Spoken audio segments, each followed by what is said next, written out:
We were kind of stuck there for a minute. Like I couldn't turn the video off, but that's okay. We are back. It's the Art of AI podcast. I'm Mike Polite. As always, I'm joined by Mr. Chad Lukens. 1010101. I don't know what that means. I know it's Doesn't mean binary. anything. I just random ones and zeros this time. Okay. I didn't think that Yeah. meant anything. It would have to be a little bit longer to mean anything anyway. So yeah, I'm pretty sure I got an 8-bit byte in there. I think that it could be an IP address. Part of an IP address. All right. So we're here. It's Thursday, and today we're talking about that post-sales glow. We're talking about processes and procedures. What happens after the prospect says yes? What do you do? How do you move on from there? Because for a lot of companies, the work is just getting them to say yes, right?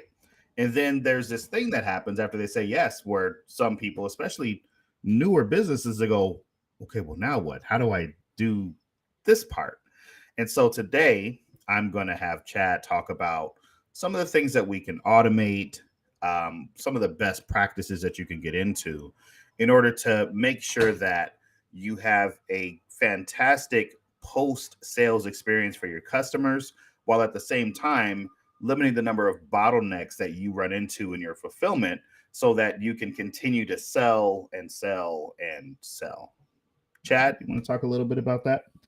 Yeah, I mean, well, actually, I would say that from an operational perspective, even before the final yes, right? One of the things you can automate to make it really quick and easy for your sales staff to close them and finalize that close is to, whatever contracts you're using, or, I'm assuming you're, using a contract. If they're just going to a form, filling it out and giving you a credit card or something, that's a different story.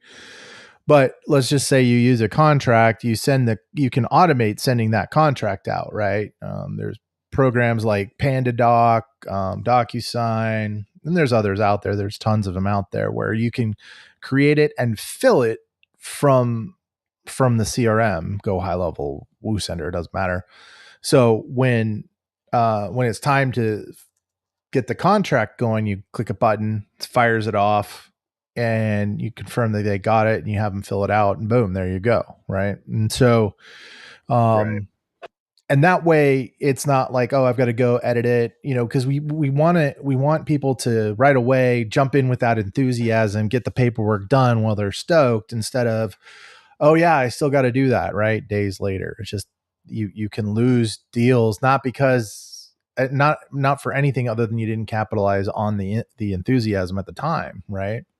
Right. And so that's the first step, right? And then just because you've closed them, you need to keep in contact, right? So once they get past the close phase, they've signed the document, then it's like onboarding, right? What are you going to do for onboarding? What does it take to onboard? Now, you can, depending on how you've got this set up, you can have the document itself that we just sent from the sales pipeline, push them into a support pipeline or a support, system, whatever you're using. And then that is where we, would then take over with some automation. Great. Here are the things you need to do. And then depending on how they, what that looks like, you could have different mile markers that when they do something, it triggers them to move to another reminder, or removes the one thing. Hey, great. You did this one thing. Let's move on to the next thing, which could be scheduling your appointment, filling out documents, that kind of thing. So that's just the contracting phase then too, right? So first thing is we got to get payment, right? Or however we're going to establish that payment, getting that contract or agreement, whatever it is that's going to be actually happening here with that. And then when it comes, so after you get the payment, you're rolling into the onboarding process. And this is typically where you have other staff who are going to be dealing with that particular person. Now, if you're a solopreneur, this staff might be you, right? But ideally, you want to be able to focus on sales while you have somebody else take care of the fulfillment piece. So, how do we make sure that the information that was transferred to the salesperson makes it over to the onboarding and to the fulfillment team?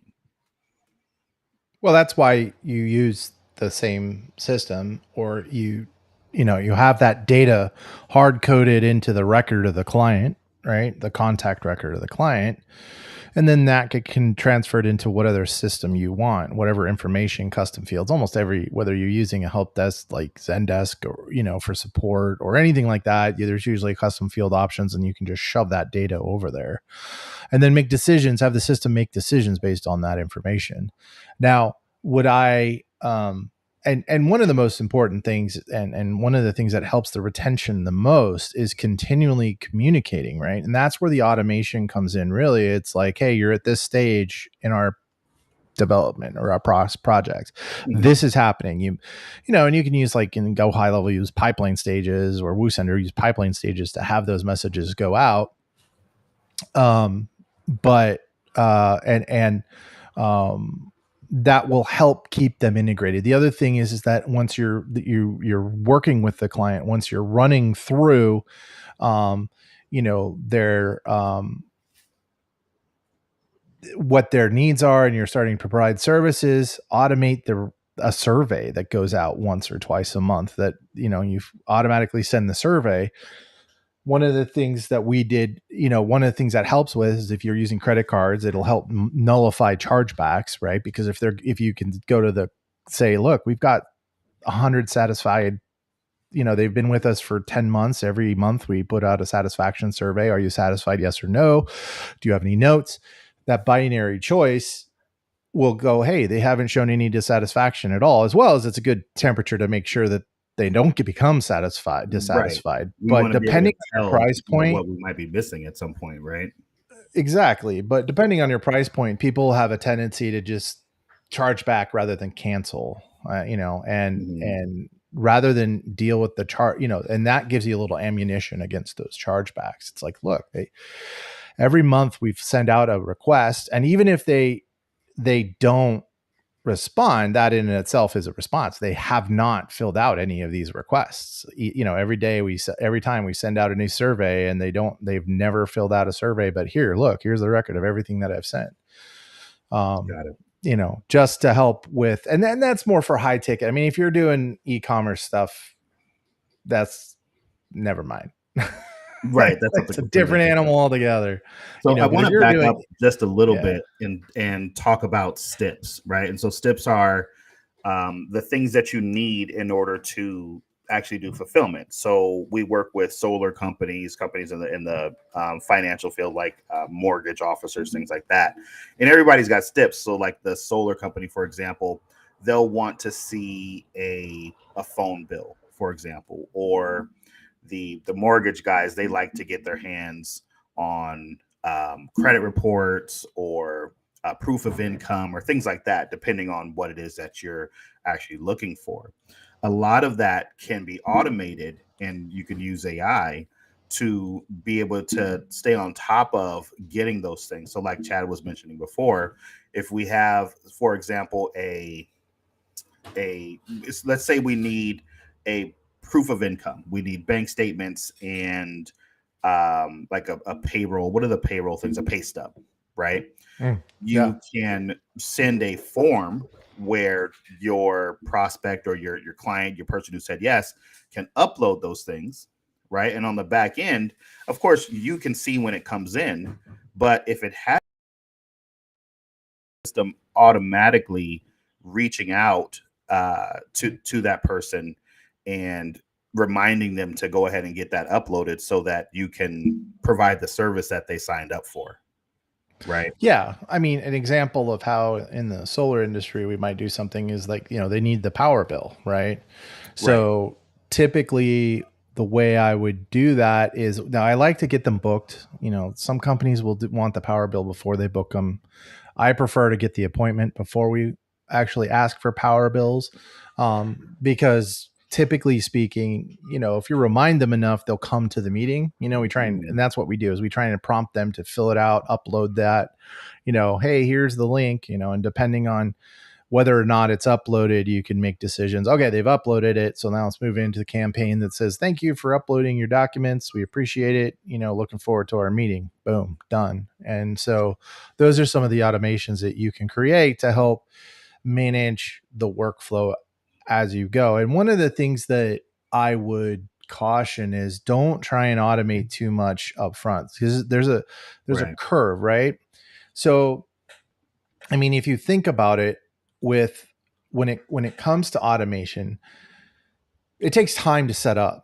So the time that it has to set up needs to have an ROI of time that makes sense, right? So I'm not going to spend 3 weeks building something that saves me a minute of time, right? And sometimes time isn't the issue. Sometimes focus, organization, those are different reasons to do it, right? People are inherently inconsistent when they do things. That's just human nature. So if there's something that's like, I'm constantly just, and it's usually, again, you relate it to time, the fact that it takes you time and you're wasting time doing this stuff. But if it's not consistent, if you're doing it quickly and it's not that much time, but man, it's just all over the map, and I forget I use an uppercase here, lowercase there, or I'm doing something weird on a regular basis, then you start looking at automation. Typically, there are some basic things like switching it over to another account, another system. Those are things that you might want to automate. For example, in our system, if we want to put them in our contracting system, we just tag them and they go off to the contracting system, and then we put them on the contract if we need to, or we can tag the exact contract that we want them to have, and then it sends off, right? Because sometimes we do custom. It has to be a custom contract for a different thing. But if it's a typical contract, it's automatic. So boom, there you go. What does that save? That saves, you have to go in, grab the contract, enter the data again for that same person. You have the data, but why manually enter it, right? Right. However, trying to make it so that you never have to talk to the person to upload a document, is it worth the time? Is it worth the time? Are you doing enough volume? If you have enough people, right? And that's the other thing. The more people you have, the harder it is to do this, get them all to do the same thing the same way every time, right? And that at that point, then that 5 minutes, let's say it says 3 to 5 minutes. It's not just 3 to 5 minutes. If you have 10 people, that's an hour, right? 5 minutes times 10. So you got 50 minutes, almost an hour of time that you've recovered, right? Perfect example is I used to work in the hospital, and we had power tests every week, once a week, to test the backup generators. Mm-hmm. And what would happen is pretty much every computer would be shut down and then come back up, right? Now, in that process, we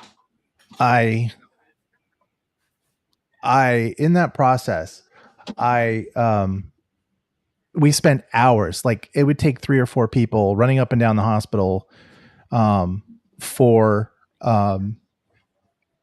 almost a day and a half, right? And I think I worked it out to like 40 or 50 man hours every week, right? Between all of us running around fixing these computers, because they would auto log in, right? Mm-hmm. Now, I spent 2 weeks writing a script that would automatically do it, right? I saved 40 hours a week. Now, yeah, it took me 2 weeks to do, but writing that script saved the organization like 40 hours a week. You extrapolate it.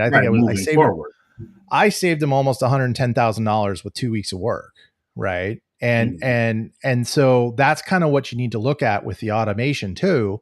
I mean, this was scripting, which is basically automation. But, when you're looking at automating processes, where are your choke points, right? And what are the repetitive tasks that you can have something just do for you? You? And does building the automation increase the consistency of what you're doing as far as the data, the way it's presented, whatever? Does it make sure it gets done because you forget, right? That's another reason to spend time on automation, because, hey, I forgot to follow up with so-and-so. That's why we build automated sales pipelines, is because you cannot, the only way to fight human nature is not have humans do the work. Human nature is the lead comes in, I'm working that lead. That's the lead I'm working. It just came in, it's hot, I'm going to jump on it. Problem is 2% of those people are going to close. That's statistically proven. Most of your closes are between, the 5th and the 12th contact. Those are where most of your deals lie. But the problem is salespeople struggle in follow-up because it's like you've constantly got this noise, the dinging bell of the phone or whatever of new leads that have come in, and they're working those and then slowly working their way back. And then they get distracted and they don't, lose track of where they're at, all that stuff. The beauty of automation in that sales process, is to, take it out of their hands, does the basic follow-up. And then when they engage, if the AI doesn't know what to do with it or whatever, then the person jumps in and starts talking to them. Right. Right. And that is another reason that you would spend some time on it, and some automations are quick and dirty. It doesn't take a lot of time and it's worth it. Right. Right. Automating, moving from one system to another, it's definitely, definitely something that you could easily do quickly from any system, fairly straightforward. So automation for repetitive tasks, collecting information, those types of things. That's what we're looking to automate. And that's what we do as AI operations specialists. And that's what you should do in your business. If you have a process that's already established, you should be looking to automate the parts of it so that you don't have to touch those pieces. You can move on and do the part that you actually need the human touch for. Right? That's right. Okay. Well, I think that's it for today. This has been the Art of AI podcast. I'm Mike Polite. And I'm going to ask Chad if he has anything to say in the way of parting words. I do. 10101101010110111010. We'll see you guys next time.